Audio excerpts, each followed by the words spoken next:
Bismillahir Rahmanir Rahim. Ashhadu an la ilaha illallah wahdahu la sharika lahu wa ashhadu anna Muhammadan abduhu wa rasuluh. Assalamu alaikum rahmatullah. Welcome to another special Black History Month edition of the ICNA CSJ podcast, which is a monthly series. We are ending very, as a matter of fact, as early as tomorrow, the end of what is recognized as Black History Month.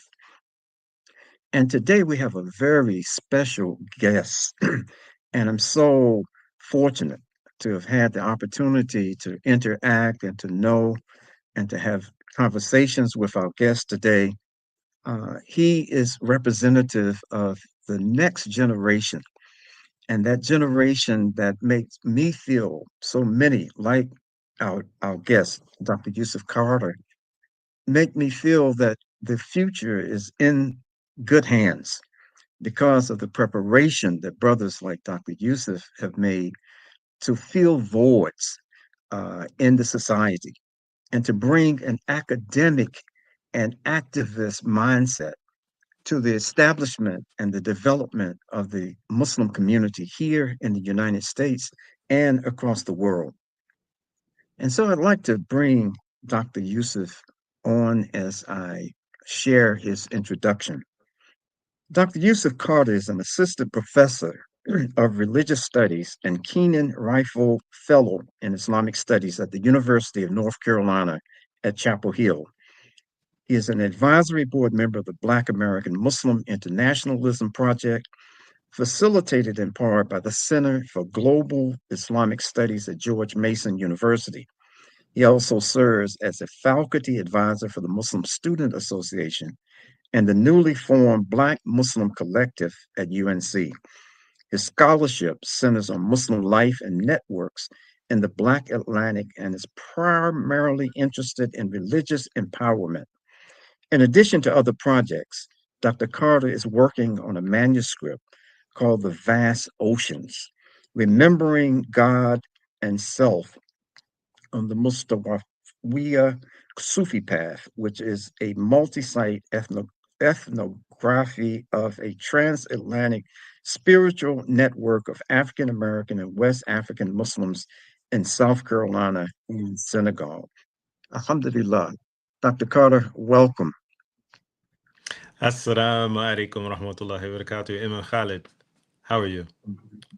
Alhamdulillah. I'm doing great this afternoon, this Oh, evening.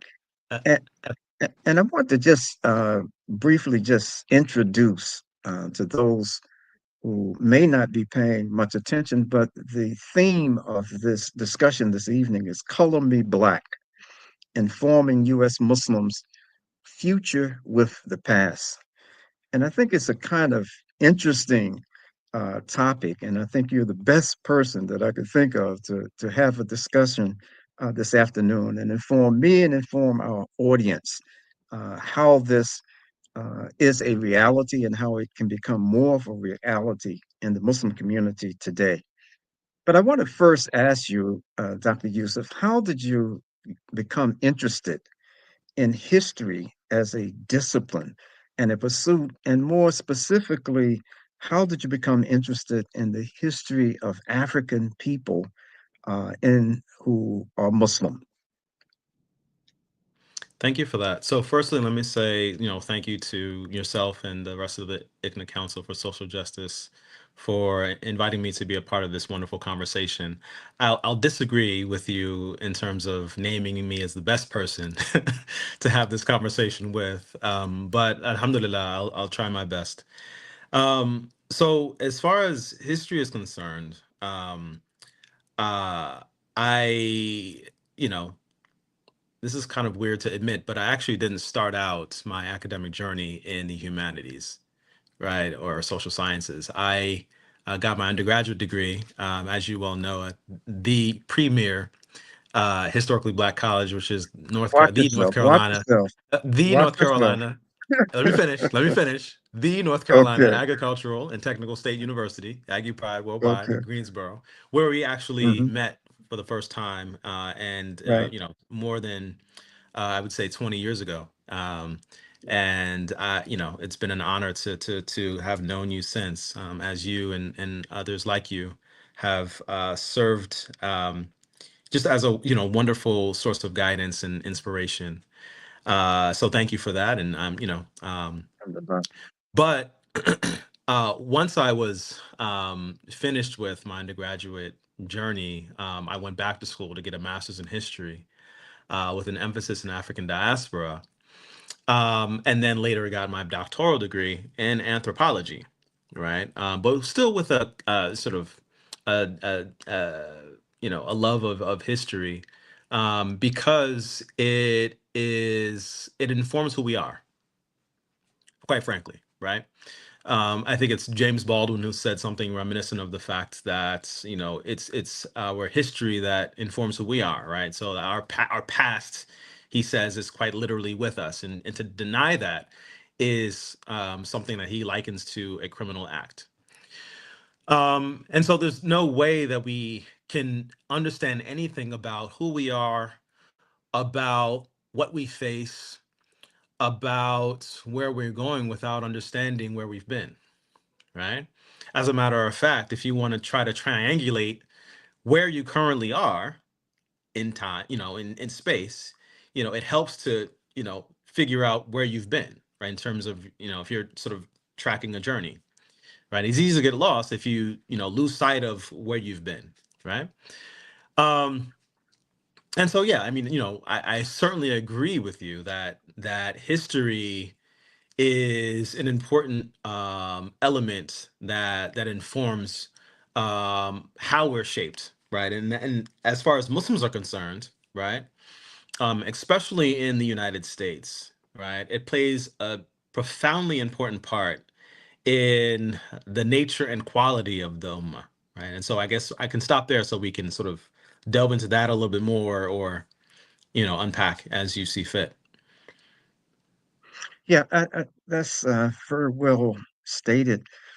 It's a critical point that you raised, and that is informing the Ummah with the history. I mean, there, if we're honest about it, there's still a kind of racial and cultural and nationalistic divide. Hmm. Perhaps it's not as extreme as it was in years past, but it's still there.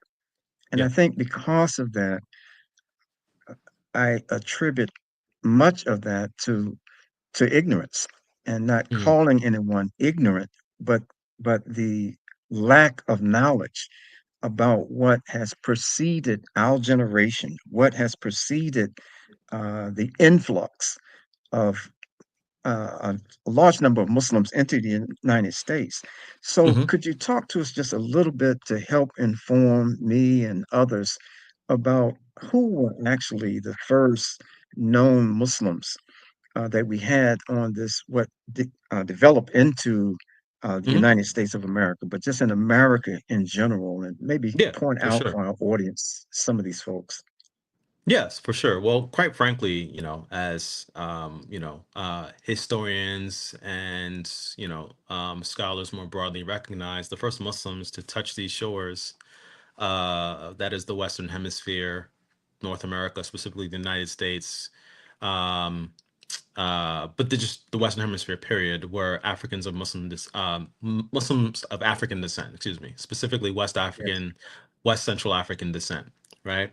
Um, and a number of different books have been written on this topic, um, you know, explaining the way in which, um, primarily in the, I would say, the 16th century onward, right, is when you start seeing an influx of enslaved Africans, many of whom are Muslim, being forcibly migrated from places like Senegal, Sierra Leone, Angola,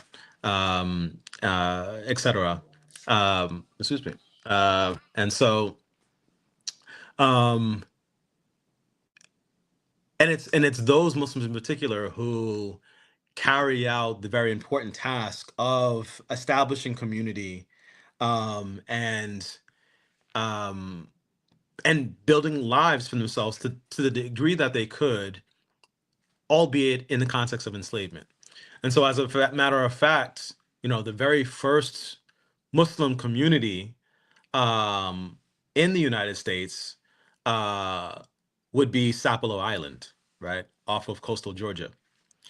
Um, and there's actually an interesting book that was written, quite a while ago now by Michael Gomez, entitled "Exchanging Our Country Marks." And he talks about the manner in which, so many of these varying ethnic groups who are being extracted from the African continent in order to labor on plantations in places like the Caribbean or in Brazil or in what is now the United States, um, that what allows for a certain kind of solidarity to form amongst these people of different backgrounds, whether they be Bambara or Hausa or Fula or Yoruba or what have you, is their Muslimness. As a matter of fact, for people of African descent, for Muslims of African descent, Islam, he states, is the primary means of solidarity and collective identity that forms and shapes a sense of a sense of community before any notion of an African American identity, right? So you quite literally have the formation of or the notion of a shared Muslim identity that precedes the notion of a shared African American identity, which is quite interesting to think about, right? Mhm. Um, and so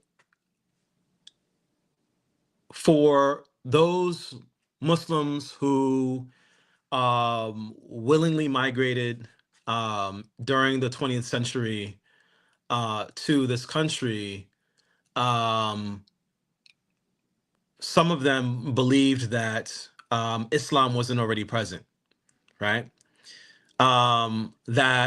And just being frank here, because time is of the essence and we don't have time to do anything other than tell the truth, right? Um, However tactful we decide to be. Um, a kind of religious chauvinism, right? Informed an unwillingness to make bonds and build relationships with Muslims of African descent, right? That is Black American Muslims in this country.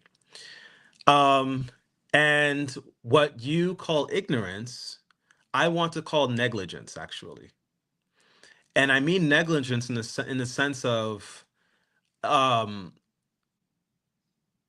being observant of and standing in recognition of a prophetic responsibility, right? To speak truth and to establish the good and forbid evil, etc. As opposed to participating in and exacerbating sectarian debates, right? Or seeking to align oneself with those who are in positions of power and use those positions to oppress others, right? As opposed to seeking to align um, with uh, those sort of elements of the society that are oppressed, right? That are discriminated against or have been discriminated against. And so, um, there's a very critical moment in the 20th century, particularly in the 60s, right? 50s and 60s, but primarily the 60s and thereafter, when there's an opportunity for Black American Muslims and Muslims who are coming from other parts of what we now think of or talk about as the global South to, build a real solidarity. But because of a willingness to participate in anti-Blackness, right, which is what you gestured toward in your question, it forecloses the possibility of a comprehensive solidarity and a comprehensive um, um, sort of sensibility of a real ummah, right? And that chasm, that what I'll call a theological chasm, not because of belief, but because of sort of a politics of community, right? Is one that, as you rightly articulate, has definitely sort of waned over time, but there's still more work to do, right? Um, and it has become easier as many people have um, noted and recognized that regardless of how hard you work, right? Um, those structural discrimination is going to do what it does, right? Structural racism is going to do what it does, right? It's one that pits people against each other. It's one that um, encourages people or even urges people to undervalue themselves or to under recognize or misunderstand their real value and their real power, right? Um, and that power is in solidarity. That power is in the collective. That power is recognizing that there is no power actually save that which Allah has, subhanahu wa Right. ta'ala. So, in the interest of, not meandering with regard to my thoughts, I'll stop there and we'll. No, you're not meandering at all. What impact, if any, do you think all of us, regardless of our ethnicity or what national origin that Mhm, we come from, how important do you think it is for us to know certain historical information, have data about mhm, what preceded us, and even to have the mindset of one ummah, and mhm, with that mindset, recognizing that the history of Muslims anywhere is all of our history. I mean, it mhm, may have happened in a certain era, a certain place, but if it happened with the Muslims, because what I've found so often is that many of the Muslims in this country, and I'll even start with myself, we can look at what the glorious history that had happened, like in Spain and mm, in Mali and other places around the world, and we want to identify with that history, but yet we have a hesitancy when it comes to identifying with that specific Muslim history of mhm, African people who were brought here in enslavement. There's a mm, saying, uh, just kind of slang expression that I think sometimes, and I want you to comment on this, there's an attitude of, I don't want that smoke, that people can see the kind yeah. of even though they may not acknowledge it, but they can see the kind of structural racism and discrimination that Mhm, people of African descent have gone through all the way up until today. yeah. And it's like, I don't want that smoke. I don't want to associate with folks who are in that social realm being Yeah. targeted even to this day. Yeah. I mean, this is a big question. This is a really big question. So, and I'm gonna try to not be heavy, but I'm not sure if I can help it. So essentially what we're looking at, essentially what we're looking at and what we're talking about now is, why are we here?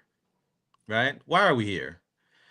Number one, every people has something to contribute to humanity, right? Every human being uh has the capacity to either be better than the angels or worse than the animals, right? We have that sort of large spectrum of possibility depending on Mhm. where we fit in terms of how aligned we are with the prophetic tradition, right?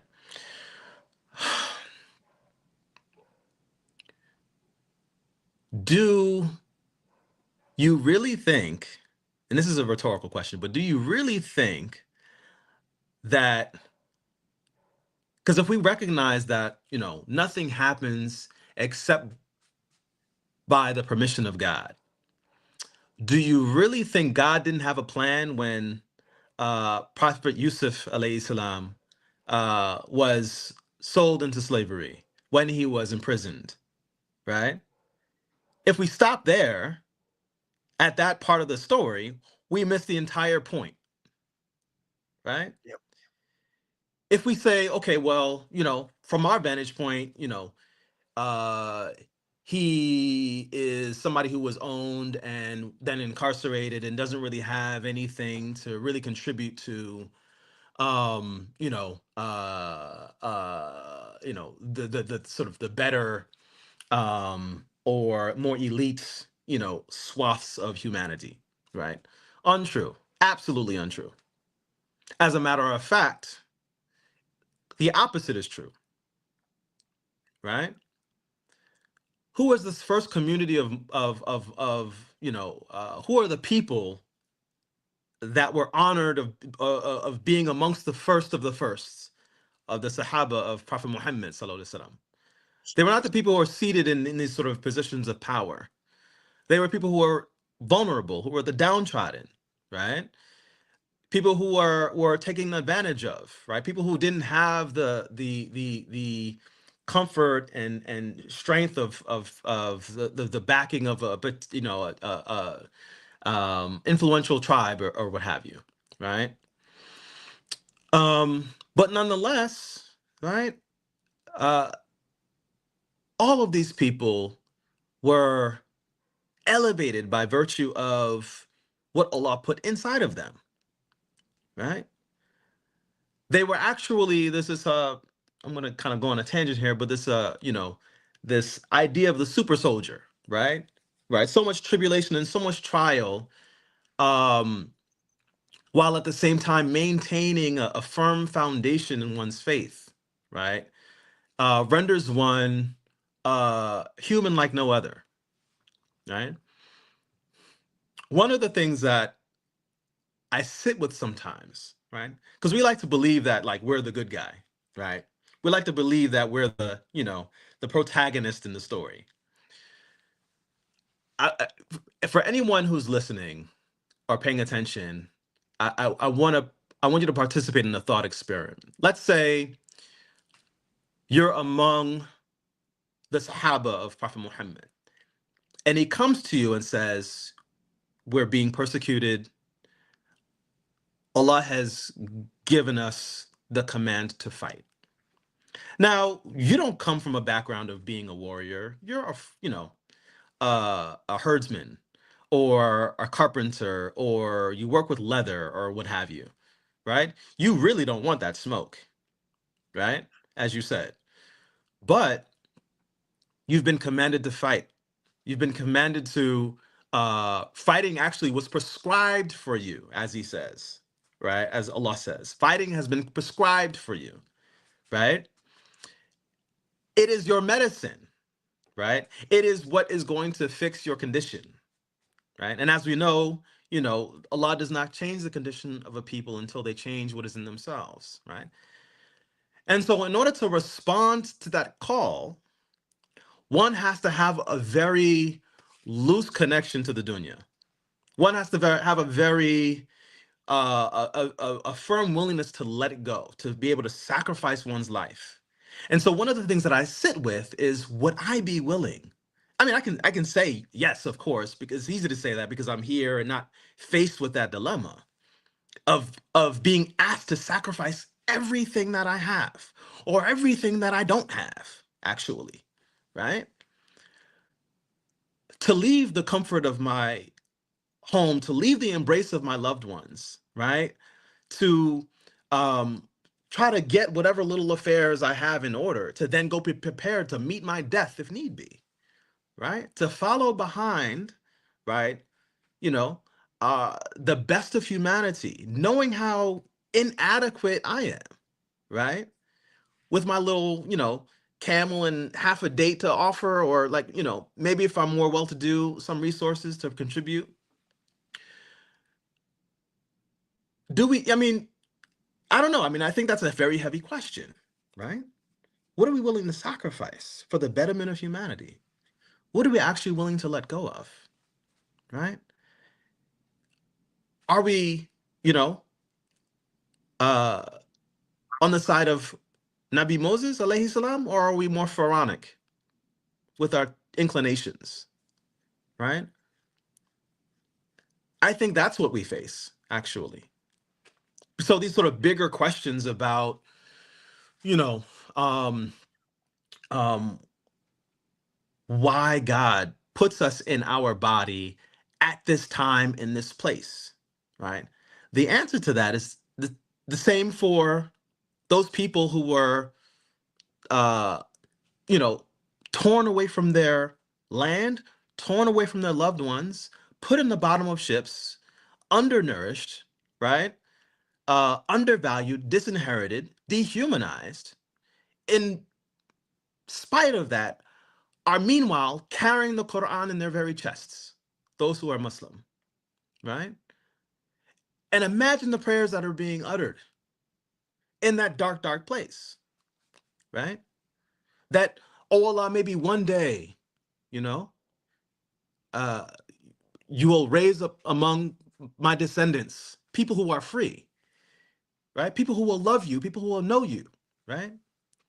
People who will you know, carry on the banner of Islam, right? People who will show the world and speak truth to the world. This is what we have, and this is why we love Brother Malcolm, Malcolm X, so deeply, because he spoke truth to the world, right? And literally gave his life for it. He literally knew as he had traversed those steps at the Audubon Ballroom that he was facing death. Not a week prior, his house was firebombed and was getting, you know, death threats via telephone, letters, what have you, right? But an unshakable faith, right? This is why we hold these people up, right? Some of us, you know, have no business, you know, having Malcolm's name in our mouth. Mouth, right? But, you know, he's still someone that we can look to for inspiration. And I'm not trying to judge. I'm not trying to, but and I also hold myself, you know, I'm not out here giving it all. I'm not out there sacrificing all, you know. And it's perhaps not necessary that we do, but we do have to do something, right? Um, and so anyway, you know, God had a plan for those people, those Muslims, those believers, right? Or people who would become Muslims, right? Because there's many who were, right? Uh, who were thought of as the least of humanity, right? But as we know, for those of us who believe, right, man's assessment of the value of a thing pales in comparison to the, you know, Allah's vision, Allah's understanding of how valuable a thing is or is not, right? And so, you know, how do we, you know, even think about begin to sort of weigh that question of would I pass that test? Would I be willing to sacrifice? Would I be willing to even simply reach across the aisle, right? And build community, actually practice community, right? Because community is not just a matter of, you know, we go to the same masjid and I give you salams and then, you know, Juma's over and we go home or go our separate ways, right? It's easy to do that. You know, you always get somebody who's willing to, you know, give you salams and, you know, correct you if they think you're not doing something wrong, you know, correct, or vice versa. And actually, I've had, especially when I was, you know, a new Muslim years ago, I used to have, used to be a really deep critique that I had.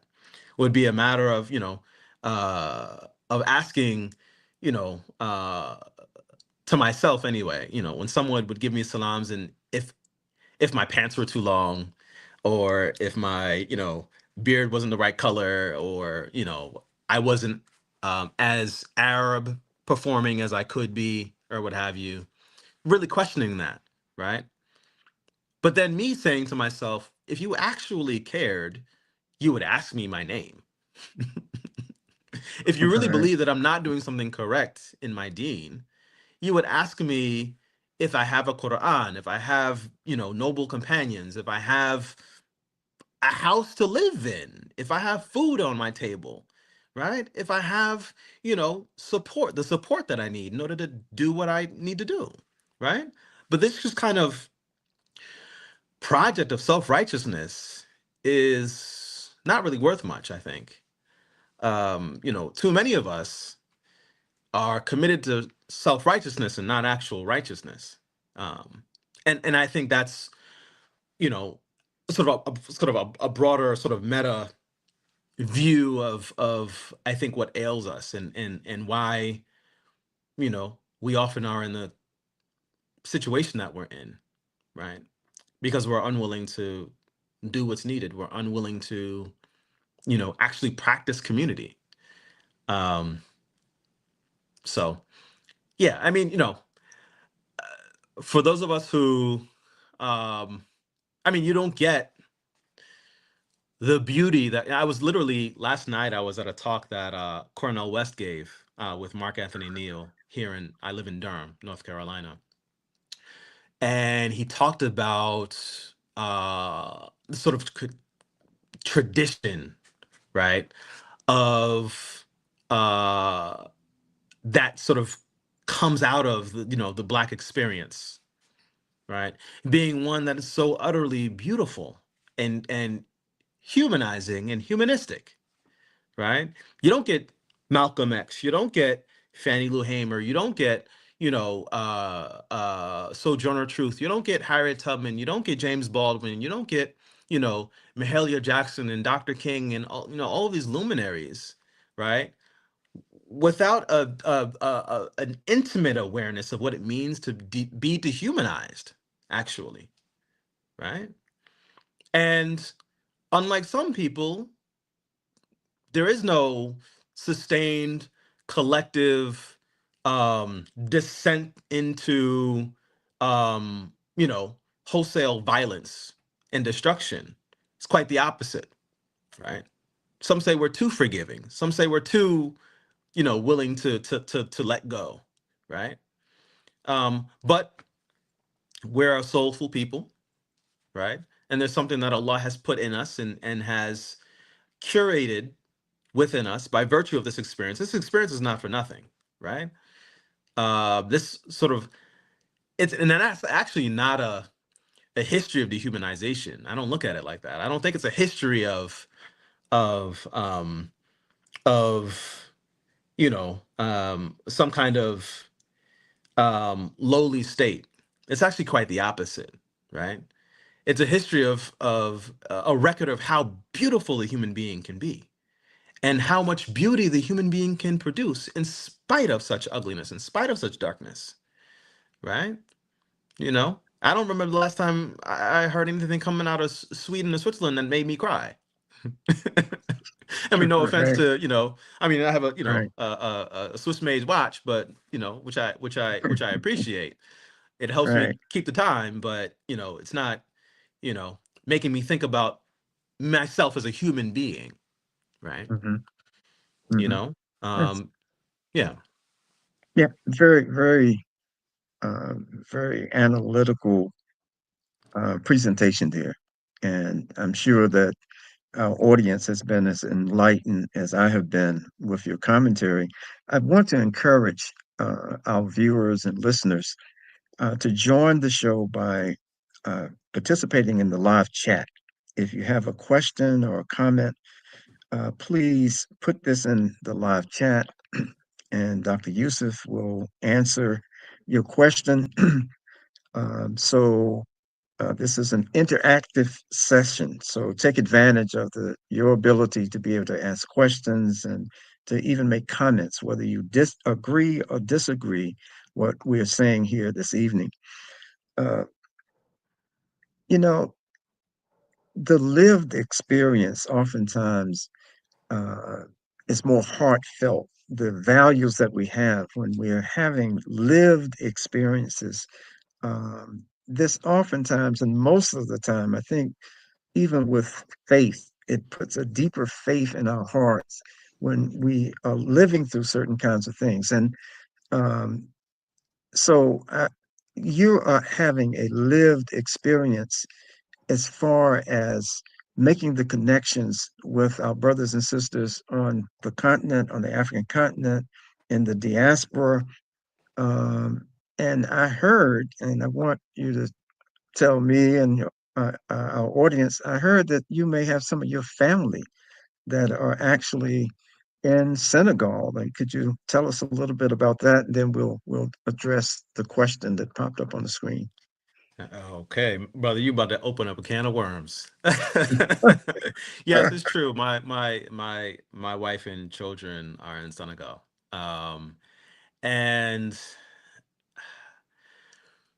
so uh,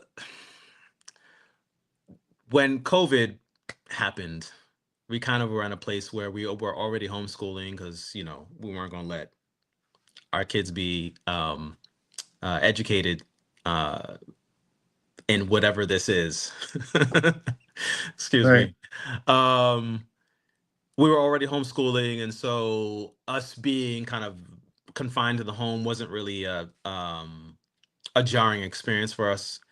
And by virtue of the fact that I do a significant part of my research in Senegal, we decided to try out living in Senegal. And so we did that for some time. We established ourselves. I already had people who friends and loved ones there, or people that I love there.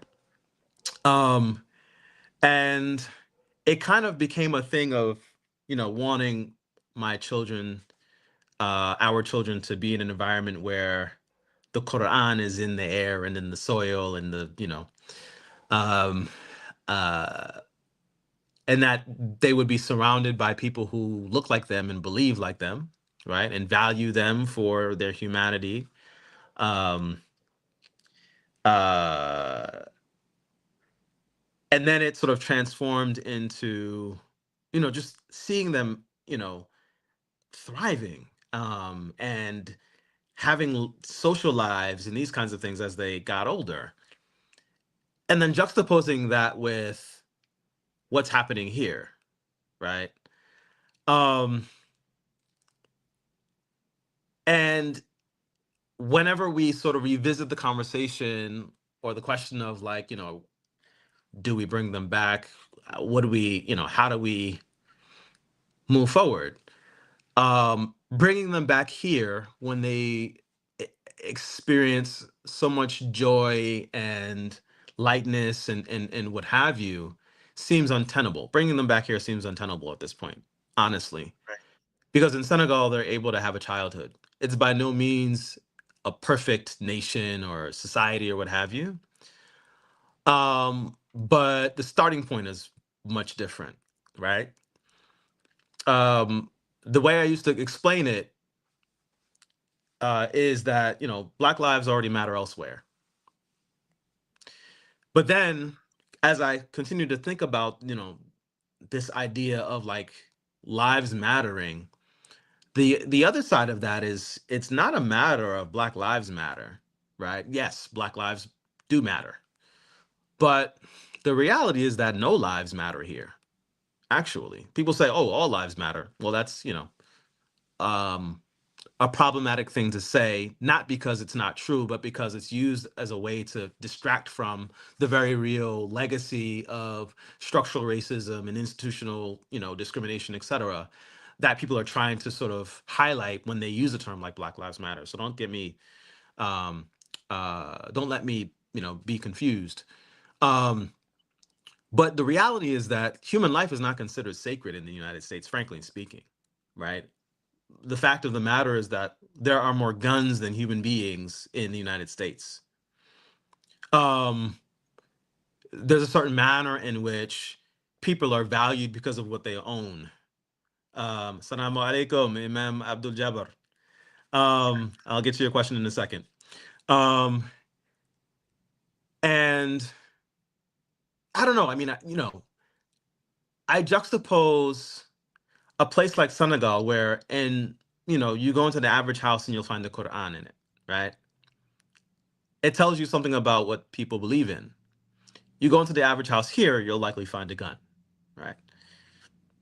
And I don't necessarily believe that all my neighbors have guns or whatever, b- but a lot of people have guns. Some people have a lot of guns, right? What is the priority in that case, right?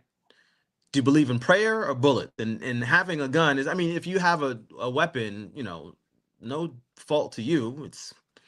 It makes sense. We live in a mad society. This is, we're living in insanity, actually. And it's no coincidence that when I think about a place like Senegal and I think about a place like the US, um, you see much more mental health crisis here.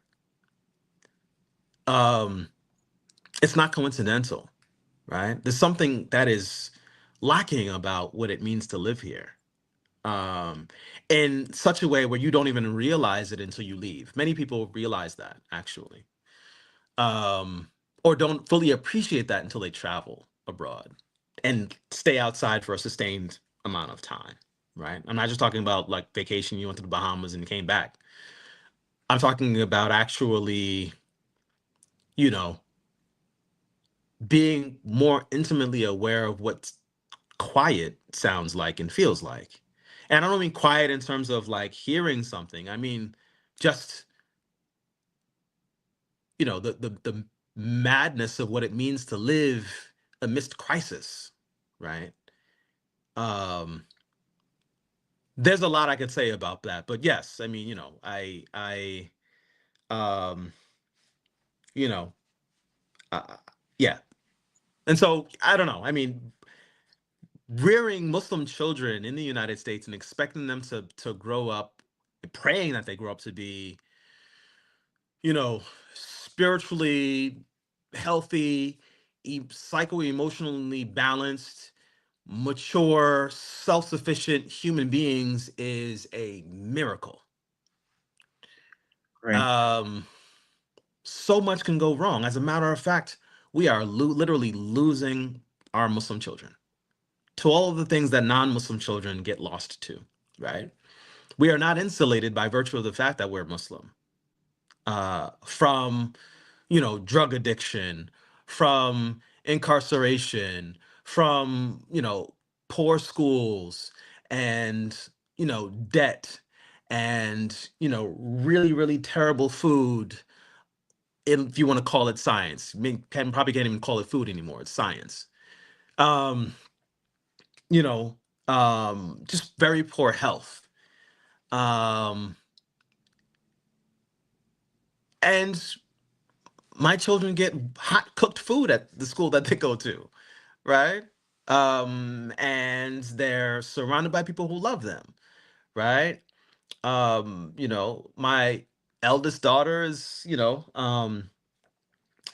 it's interesting. She has a social life of her own, and she's hanging out with her friends and whatnot, and uh, people who come from good homes and good families, and my younger daughter is like this quasi social media star because people are always fascinated with the way in which the salon that she goes to is like celebrates her, and really they I don't know, I need to start charging them for all this s- Instagram stuff they're doing with Right. her, but anyway, yeah, so it's a place that I love. It's a place that I love.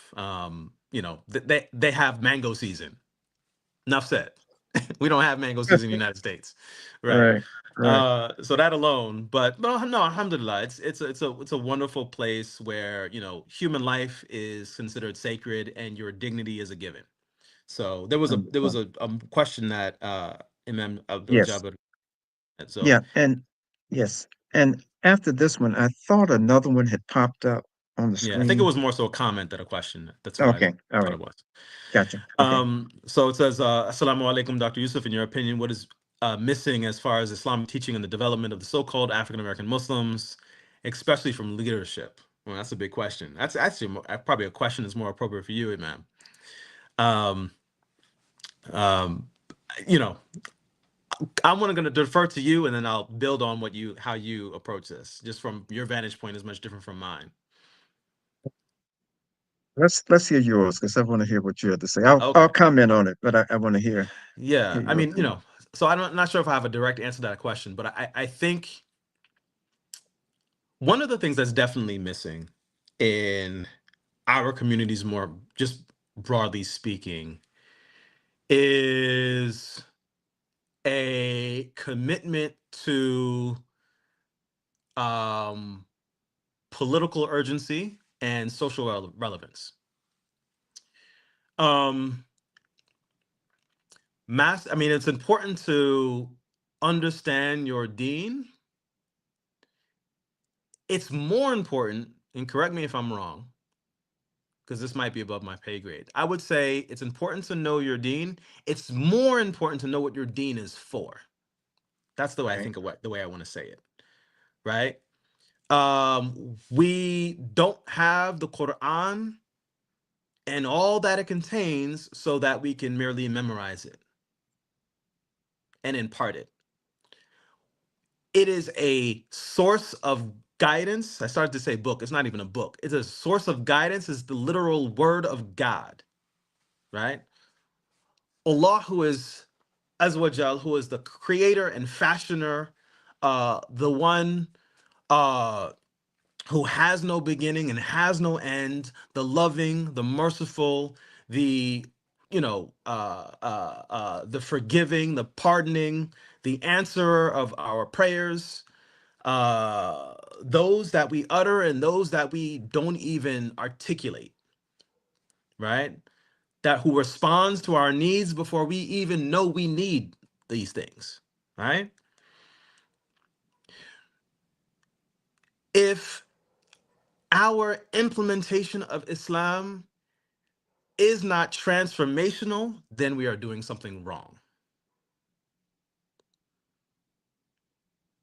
If it is not softening our hearts and making us more aware and self-aware, but just aware, generally speaking, um,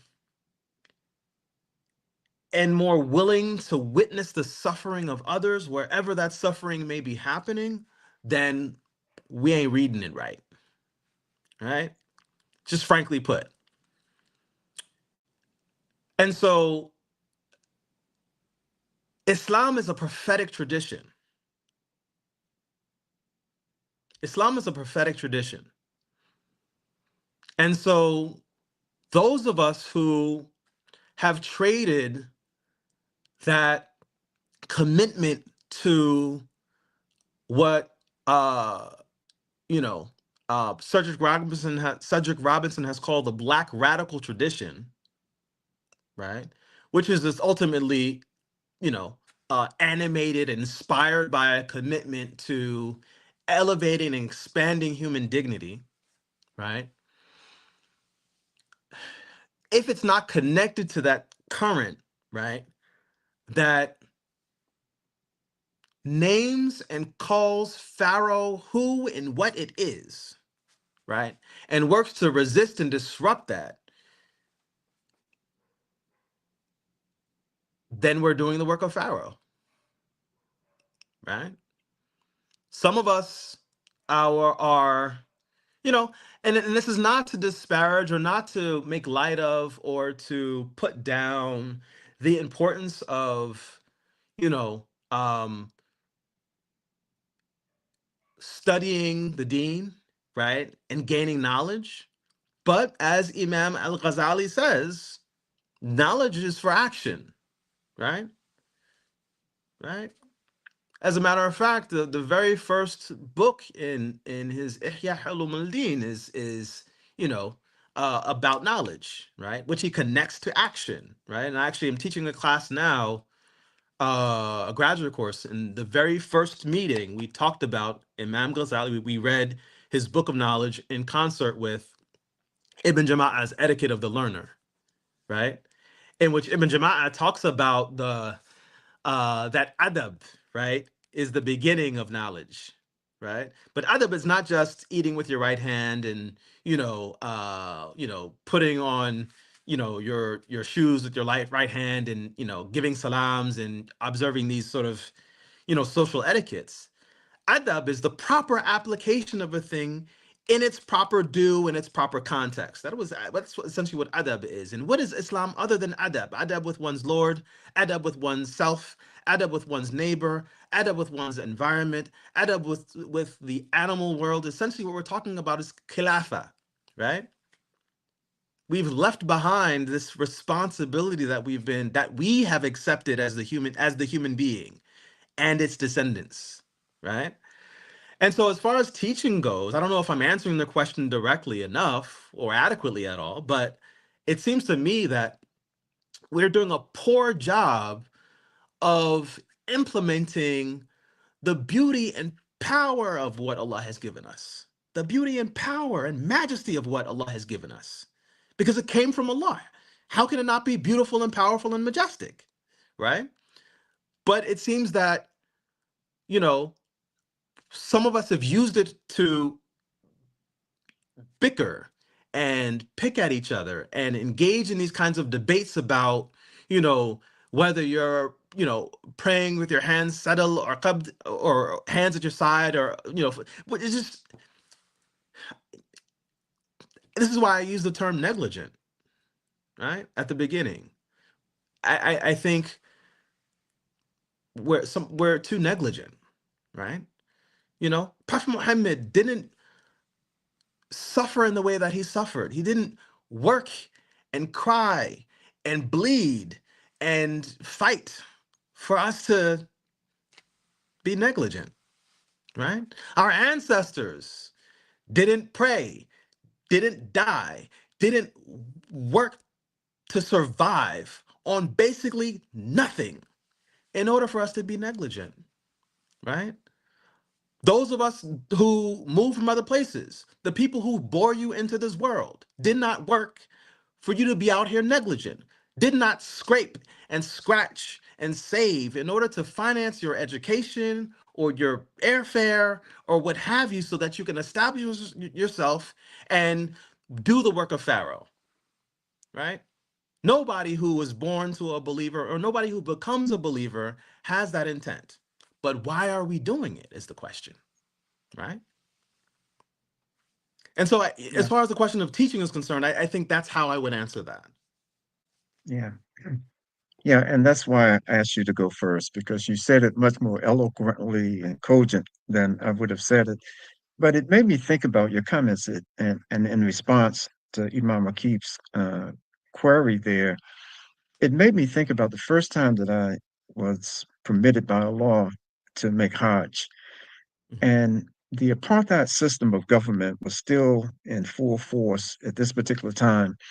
And I had the just wonderful experience of meeting and actually interviewing Imam Hassan Suleiman. He was the Mm, Imam of the Claremont Street Mosque in Cape Town, South Africa. mm, And he was in exile at the time in Saudi. mm. And I asked him what were the circumstances that caused him to have to leave out of South Africa and go into exile. And he explained how he literally had in order to escape their version of the police, he had to jump out of a window. Wow. And there were people that helped him to escape to get him out of the country. And I asked him, I said, well, what was it that caused the apartheid government to take that kind of position against you, and that you would have to leave and be in exile?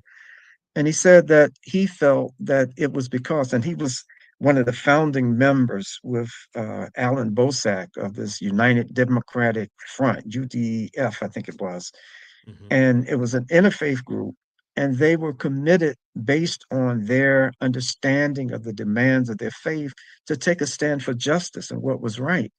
And so Imam Hassan explained to me, he said that there were so many imams in South Africa, very, very knowledgeable individuals who some way they could find solace in the fact that they were preaching the word, but with his understanding, they were leaving out the responsibility that Muslims have to take a stand, as Allah has commanded us, to take a Yeah. stand for justice and what is right.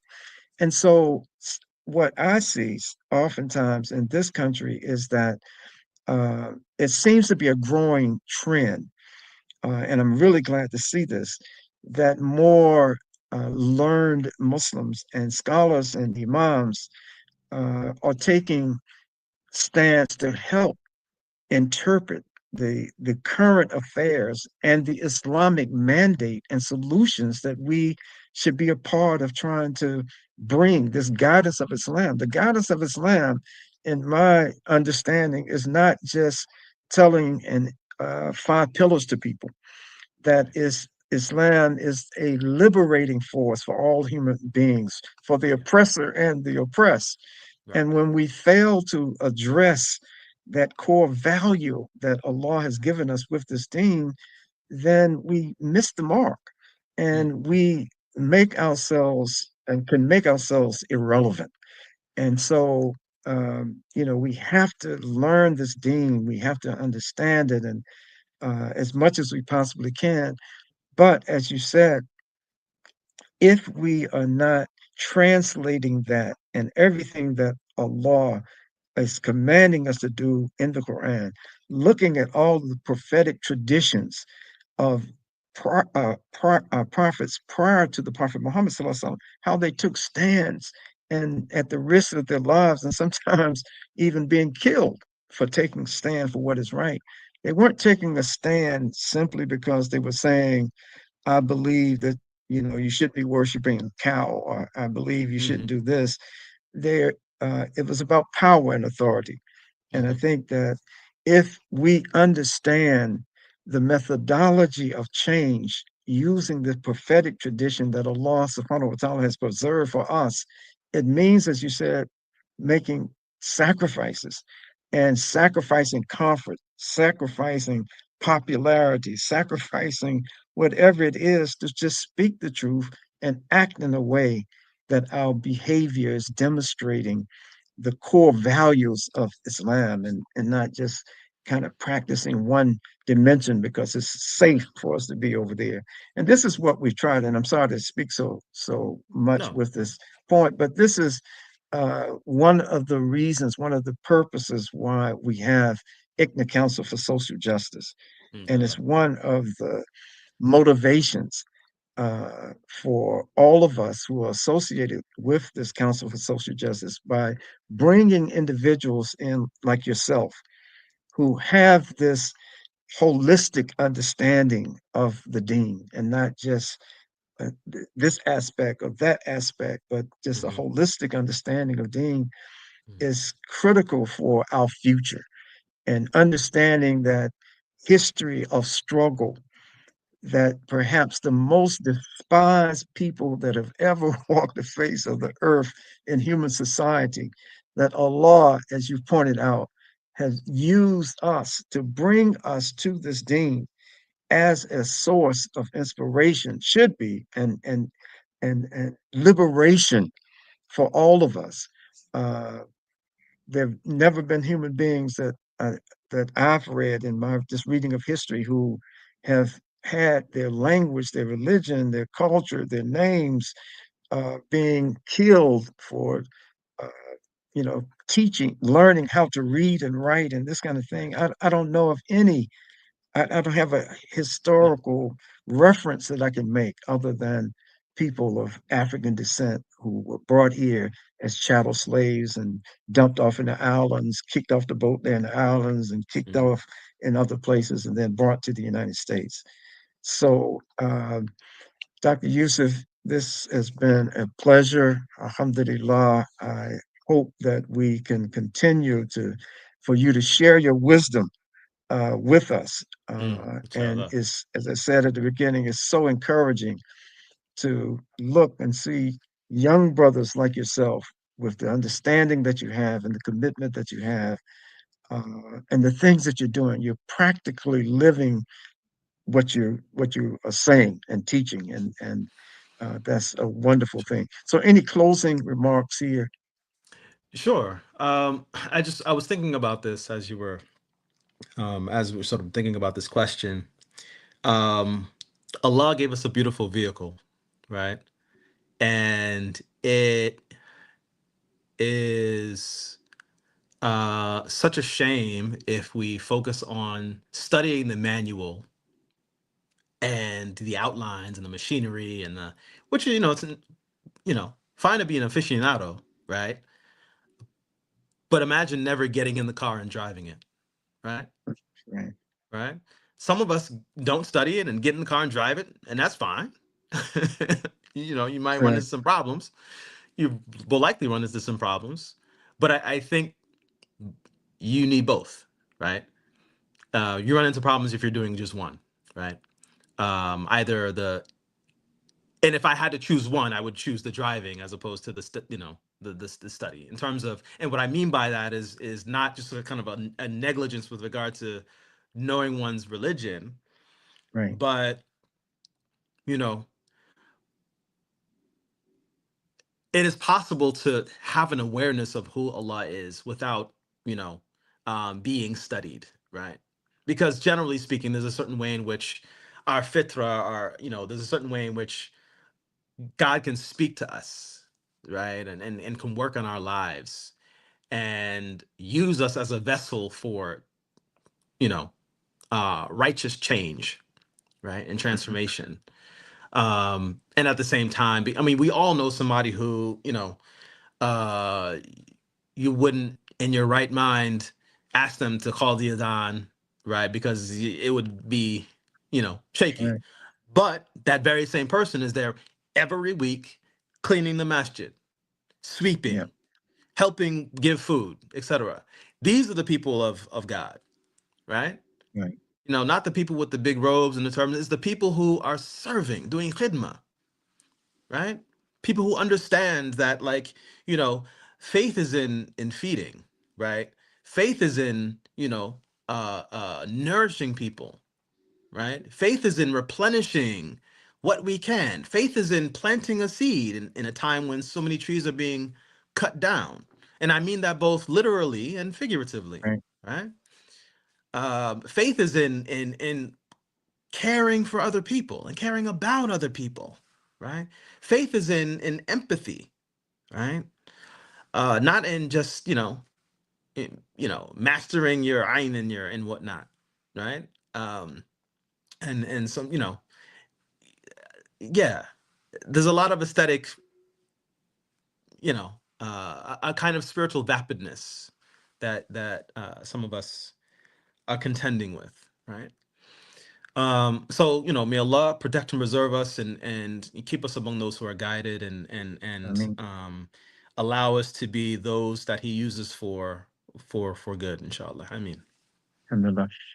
As we close, I just want to thank Dr. Yousef Carter again for the insightful and very lucid comments and instructions and direction that he was helping us with here tonight. And as we approach another blessed month of Ramadan, don't take it for granted that we, even though we're so close, don't take it for granted that we will make it mm, to observe another month of Ramadan. Ya Allah. Ask Allah subhanahu wa ta'ala to allow us to see and get through another Ramadan so that we can get closer to Him and closer to His pleasure.